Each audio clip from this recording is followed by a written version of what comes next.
Try to put yourself into my shoes. And the fact that you are one of the biggest Lord of the Rings nerds on the planet. And now find out that there's a new game in development and it's coming out within the month. And you're like, "What? I didn't know about this." You take a step back, you do your research, you're like, "Okay, this looks interesting." And then the day finally comes and then you missed a few days, but you finally get the game downloaded. You hit start and this is what you get greeted with. Our story is more than what hobbits and elves know. It is time we told it ourselves.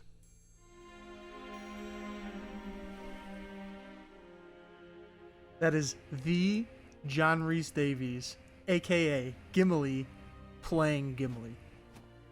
And I cannot tell you the amount of happiness I felt the first time I heard this. This is insane. Not only that, hearing this score perfectly set over the sprawling maps and the dwarf characters climbing through the hills as Gimli himself is talking you through what's going to happen in the game, as you're just going in like, what is this? Like, what's going to happen? What's next?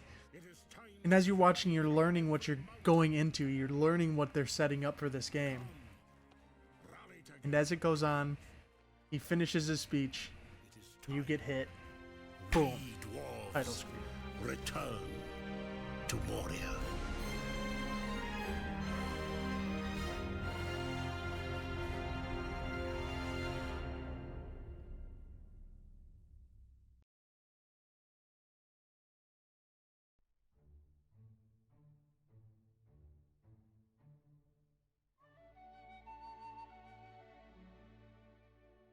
So after that epic start and after that awesome narration, you get greeted with the title screen. And after the title screen, it moves you on to your dwarf customization.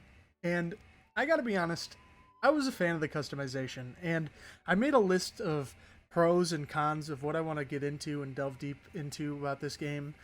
And I had it on both my pro and my con. But looking at it from a different perspective, I think that there is a good enough amount here to be happy with it. I mean, I feel like you can always add more things here and there, but I mean, when you think about the dwarfs and the beards and the hair and the outfit and the voices, like, it gets deep enough to get you started on a connection with your dwarf, let alone being able to name him whatever you want, but also being able to pick from a wide variety of different dwarven names. I think that was a really nice touch. And my first dwarf that I used, I think his name was Domhil, and it was just a random generated one. I actually preferred that one over my second dwarf that I used for streaming, simply because it felt more dwarven in nature. So I think that was a really nice touch. I'm glad they added that.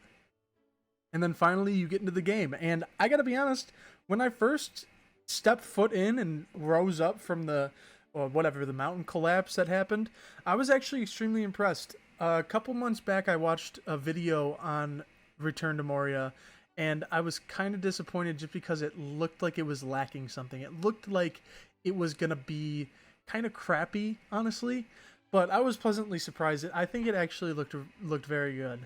The graphics looked good. The dwarf looked good. He sounded good. The sounds you made when you were hitting stone and carrying your torch and when you were around fire. I think it gives a good first impression.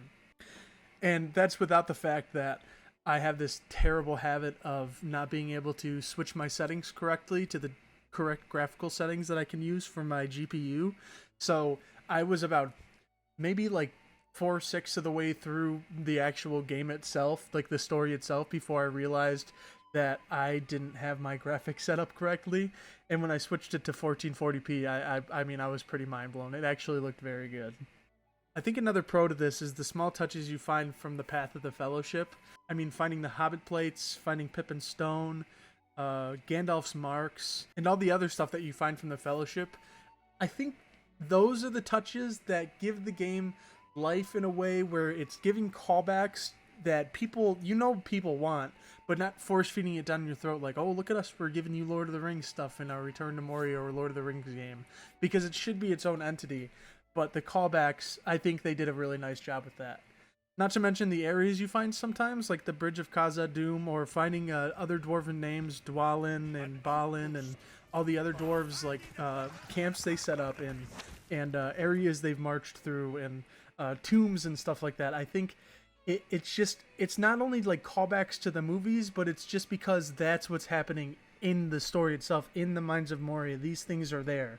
So it was nice to be able to be like, okay, this is supposed to be here, but I've also seen this in the movies, so I think that's pretty cool too.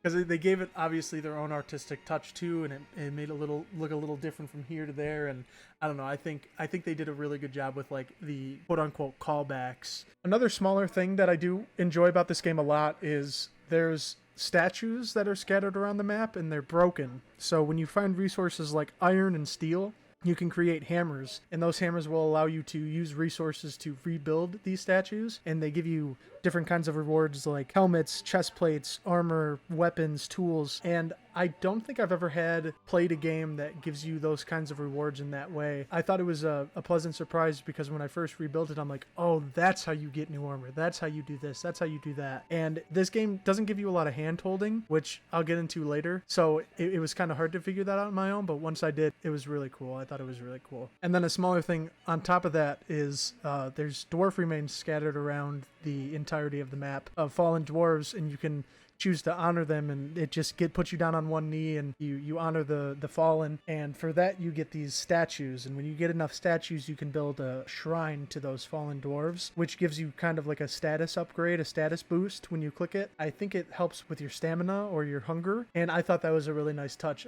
The first time I played it, I just thought to myself, this is what kind of puts me in the mindset of being able to put myself in the shoes of the dwarves, like these small tiny things that you don't think would happen if you were there, but they put it in the game for you to enjoy. Those are the things I really appreciate when you find them and you're just like, oh, that's actually really neat. I like that a lot. Now, one of the bigger things that I actually really enjoyed about this game is the crafting and the base building. As you go on, you find scattered camps of different dwarven parties that went through, and you have to make furnaces, and you have to make armories, and you have to make crafting tables. It just bases it off the resources that you get, like stone and iron and steel and coal, and you can put those resources to work by not only upgrading your armor, but also fixing your armor when it's broken, and you're going to be doing a lot of that, which again I'll get into later. I was also pleasantly surprised with the base building. I went into this game knowing you would be able to make your own bases, but I didn't think it was going to be as in-depth as it was when I first started, because you have the walls and the windows and the doorways, but you also have stairs and platforms and railings, and as you go on and you get more resources, newer resources, you can make granite stairs and different types of railings, and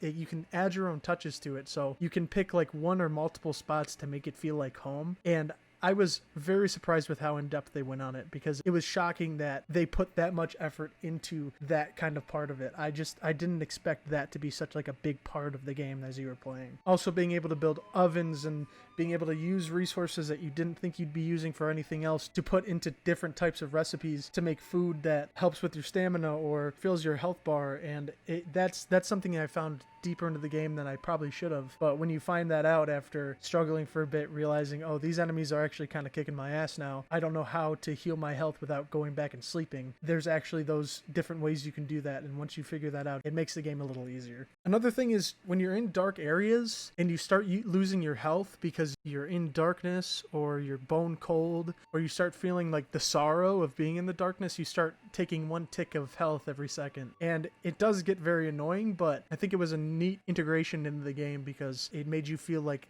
once again you were kind of in his footsteps. And the dwarves, they like building in great halls with lots of light, and when it's pitch dark, yeah, they're gonna start feeling pretty sickly or sad or lost. So that was also kind of pleasant. And also the fact that you have to go back and you have to take care of your dwarf and feed him and go to sleep and make these meals for him, and make a lot of meals for him to fill up his health. Those were really nice touches that I thought was necessary. I feel like that really helped with the immersion of feeling like it was actually you playing the game instead of the dwarf, to where you have to take care of yourself. And if you're on these long adventures, you obviously have to take a break and can't go forever. And the immersion there was really nice. I loved that touch. It was a perfect touch for this game.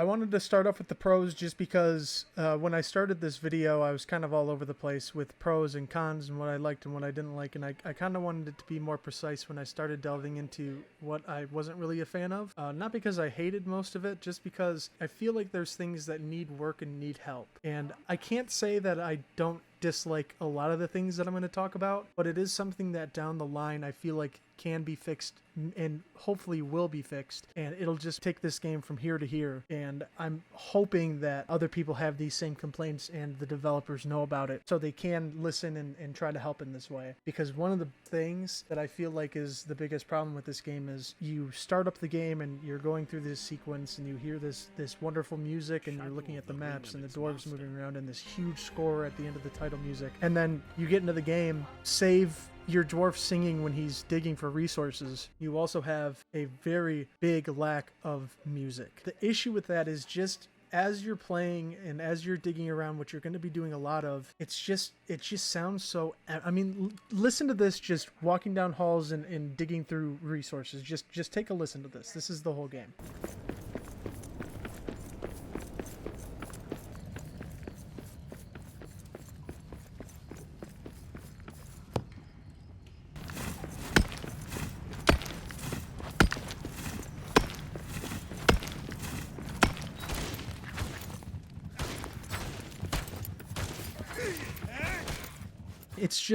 Something's missing. And when you have a property like Lord of the Rings that is celebrated and known for the scores of Howard Shore and the beautiful music you get from the Rides of Rohirrim or Riddles in the Dark concerning hobbits, I mean, it's hard to be able to sell that it's the right decision to not use any of these titles or any of this music or any music like it in this game. And that's something I struggled with big time, just because it just that you kind of feel like you should have found out earlier in the game. And this is what I was talking about before with the hand holding, where I appreciate games that don't do a lot of hand holding for you and they don't shove things down your throats there at the beginning and you have to go out and figure it out for yourself. But there is so many times where I went into different areas where I was hours and hours along and I'm just like, why is this so grindy and why is this so hard? And these enemies, they're not even hard, they're just sponges and they won't go down. And just to go back to your camp and realize, oh, I've had these resources to make these different ingots or be able to make this different weapon or craft better armor this whole time, and I had no idea. And then you go back to these areas and all of a sudden, okay, this feels right. Doesn't even feel much easier, it just feels right. They're dying easier and they're putting up a decent fight still, but it just, I feel like to a certain degree, you need to be able to at least set out the basics of it to let people know that as you're going on, you're gonna get these resources and you have to look here to be able to find out what you can use them for, and here is where you build them. And that's pretty much non-existent from the first, I'd say 5, 10, 15 minutes of the game. So that was, it's not really a con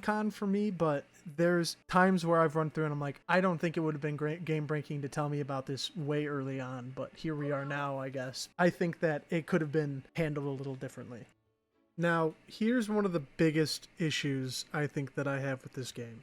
The enemy AI is pretty terrible right now. The fights are very dull. The movesets are easy to find out. You can create a shield very early on in the game that doesn't even get damaged or broken, and all you have to do is right click, left click, right click, left click, and it's very easy to cheese, and it doesn't give the player a lot of reason to try to learn different techniques and more fun combos to do, because even your combos aren't that far in between. You have a light attack, you have a medium heavy attack, and you have a heavy attack, and that's just, the light attack is left clicking, the medium heavy is holding it down for a little bit and hitting, and the heavy attack is holding it down until your weapon's fully charged and hitting. And it makes pretty much every single fight not only the same or feel similar, but it just makes every single fight boring. Also, as you're fighting these enemies, you'll realize sometimes you're walking up to a group or you're in the middle of a fight and they just start screaming or flailing their arms, or you look up at the moths floating above you and they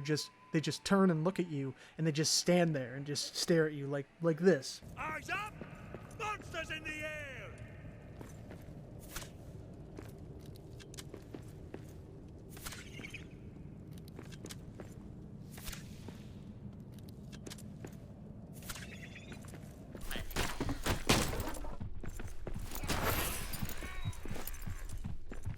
It's because these trees were knocked down. What the fuck? I need a better weapon for this!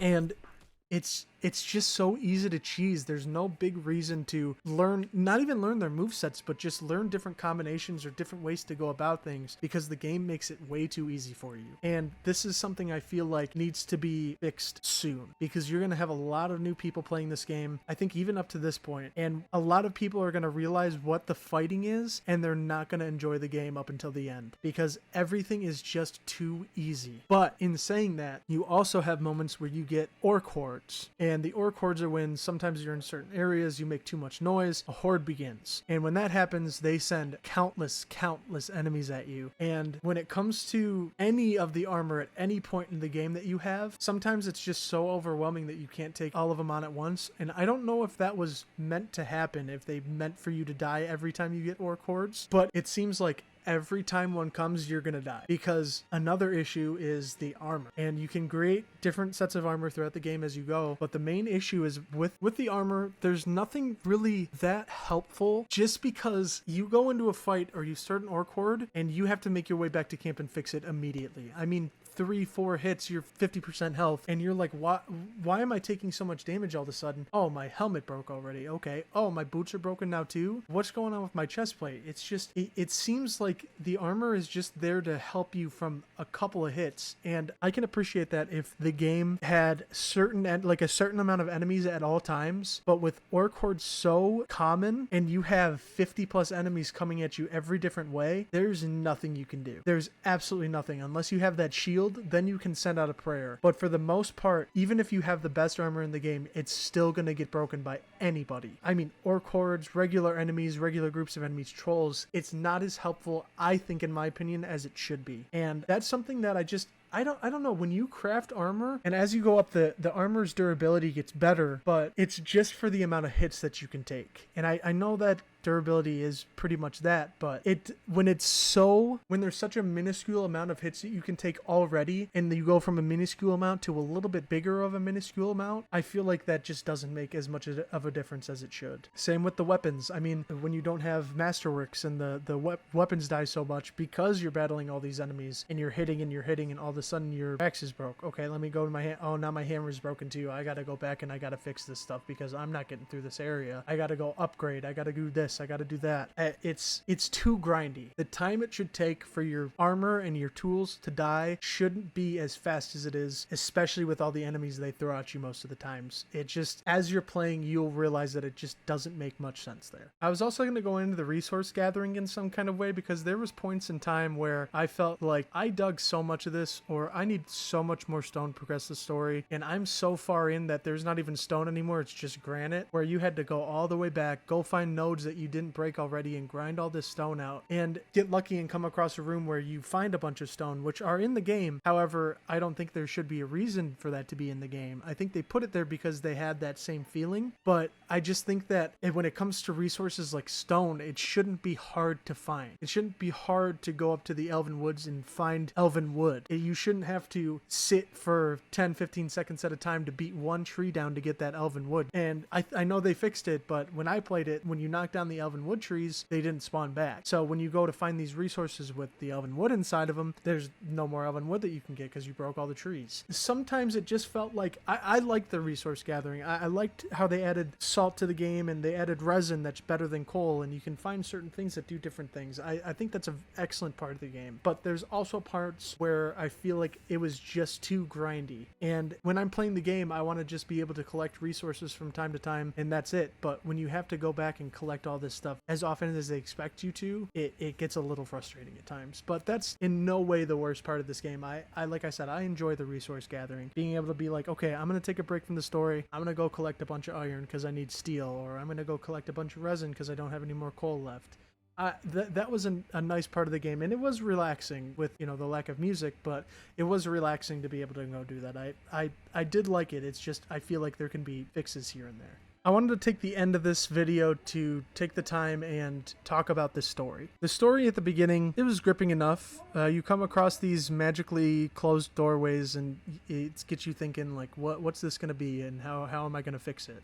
And as you're going on, you find out more, obviously more connections to the story and what's going on, and you finally realize, oh, there's a dragon, and she wants to take control of Moria, and she doesn't want to give it back to the dwarves, and she's the magic that's putting the locks on these doorways. And at the time it was pretty neat, but sitting back and thinking about the story as a whole, I realized it was not really creative, or as creative as it could be. I mean, it's basically like the dwarves returning to Erebor to kill Smaug and take back the Lonely Mountain. I mean, what's the biggest difference there?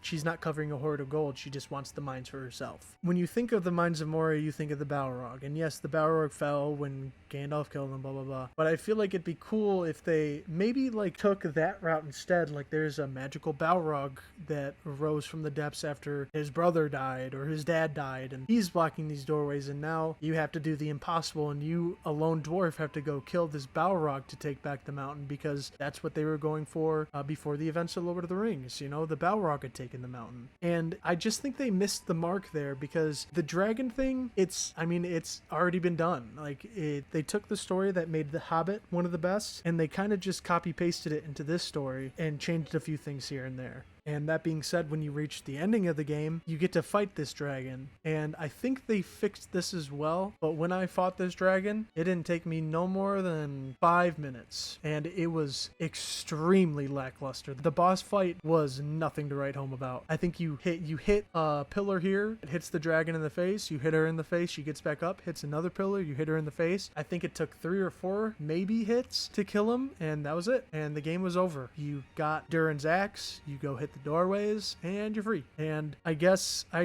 when it came to the ending, it was just so subpar to where I was just kind of sitting back and I'm like, man, I don't really feel like that was worth all of this. And as disappointing as that is to say, it's just how I felt. And it puts you back in the mountain and is like, hey, go check this out, or hey, go look at this. And you just kind of sit back and you're like, man, I don't think there's really any other reason to start this game up again or keep playing. I mean, I did most of the stuff on the way in, and the stories that I don't know about, or the stories that I've half finished, aren't really worth going through and digging holes in walls and trying to find the right path. It was just very disappointing. I finished the game, I exited out, and I looked at my fiance and I'm like, yeah, I don't know. I 6 out of 10, sadly. That is not the answer I wanted to give her. Like I said, I wanted to go into this game and I wanted it to be my end game. I wanted to be the best at it, but you finish it up and that's it. I mean, I logged in and I wanted to go get a little refresher and start new again, and I made it 5 minutes into the game and I'm like, nah, I don't really want to play this again. So I exited out. And it's very disappointing because there's just times where I was streaming and I was having fun and you find these areas, but most of the times my eyes were just kind of glossing over, and you go from wanting to create these big bases and organizing your chest drawers and making it feel like home to kind of just wanting to get the game over with. Not even finish the game, but just like, okay, let me get this over with. I know where it's going. I know where I'm going to be. I want to see the ending. And as sad as it is to say, the end game just didn't make me feel the way I wanted it to feel. And I know it's obviously subjective and I know people are going to think different, but for me it was a letdown that I didn't really expect. But yeah, I went over it before. To conclude, playing this game got me excited from the beginning. Obviously, you got the callbacks you wanted and the areas you wanted to visit in the games before, and you got those. Like, you got those areas that you could visit. And it worked. I mean, most of the times it worked, and it was interesting, and it looked great, and there's some openings that you go into these huge halls with giant ceilings, and it goes way down to the ground, and you're like, wow. Like, I have clips of me just going, wow. Like, this is incredible. I don't like all this natural diversity. Spiders. Oh, the great city Wow. of Dwaradelf! Kazan Dashtin! Time to restore it to splendor! But the core mechanics and the core gameplay, it didn't deliver in the way that I feel like it could have delivered on. The enemies, the fighting, even the boss fights. Like, the boss fights were just kind of They're the same enemies, but they take longer to kill. That in itself is disappointing. But I think that for a first playthrough, I think you can give it a few months. As I've been checking up on the patch notes, I've been seeing that they're paying attention to us and they're paying attention to the feedback, and they're fixing the things that people are already complaining about, which is fantastic. And I didn't think that they wouldn't do that. I'm glad to see they are, but I had faith in that. And I think that it's going to be polished enough in the future to be an enjoyable game to play through again. And I'm sure somewhere down the line I will play through it again. But as of right now, I finished the game three weeks ago, a month ago, and I'm still disappointed. And like I said, I tried to play it again and I couldn't get through it. I think if you're going to buy the game and download it right now, I don't think you'll be that disappointed and to where you're going to play 2 hours and want to return it. But I think if you give it time, it'll be the better game that you actually expected. But as for now, what I played through, how I finished, like I said, I gave it a 6 out of 10. And I didn't want to give it a 6 out of 10. I'd much rather give it an 8.5, a 9, but that's really what it is. Return to Moria is a decent game. And if you're a Lord of the Rings fan, you're going to have fun with this game. You're going to love the callbacks. You're going to love finding the Path of the Fellowship. You're going to love walking through Moria, finding Balin's tomb yourself, crossing and rebuilding the bridge of Khazad-dûm, finding Dwaro-Delph, making your way through the mines. You're going to have fun. And for myself, I did have fun. But now, looking back on it, I just wish it was a little bit better. Anyway, thank you guys for watching. I really appreciate it. This is my first video of what I'm hoping is going to be something that I continue with. I've always really wanted to review games, review movies, review this stuff, and I actually did have a lot of fun doing this. It's a lot of editing, and I'm going to get better with my editing skills, but it's going to still be a lot of editing. But if you enjoyed, I would really appreciate if you subscribe to the channel. I try to post shorts as often as I can. I'm always playing with my buddies and streaming it to twitch.tv/jarbardinky if you want to come check me out there. It's more or less variety. Play a lot of Siege. I play some Lethal Company, and we have our fun moments. So if you want to come check that out, I'd appreciate that too. But if you liked it, hit the like button for me. If you didn't, let me know why in the comments. I'm trying to work on myself. I'm trying to figure out the best way for myself to do this, and that's up to me, and that's up to you guys to help me with that, because if you see something you don't like and I don't know, it can't be fixed. So let me know down below. Also, what you did like about that, I'd also appreciate that. But other than that, if you made it this far, much love. I appreciate you so much. I hope you enjoyed, and I'll catch you in the next one.